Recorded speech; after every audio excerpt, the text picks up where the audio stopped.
Prime Minister's office, that an item resembling a hand grenade was sighted at the Prime Minister's office.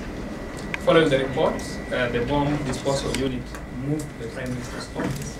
They were accompanied by bomb sniffer dogs for the purpose of sweeping the whole building.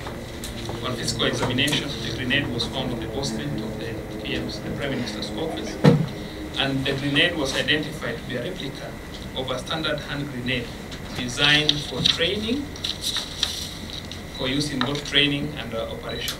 It is not meant to kill or to maim, and we identified it as RJ-85, a hand-thrown grenade used for training or for operations. And the circumstances under which the grenade was left at that point, where it was, is not clear. The grenade appeared to have been at the scene for a period of time, though the exact period cannot be ascertained.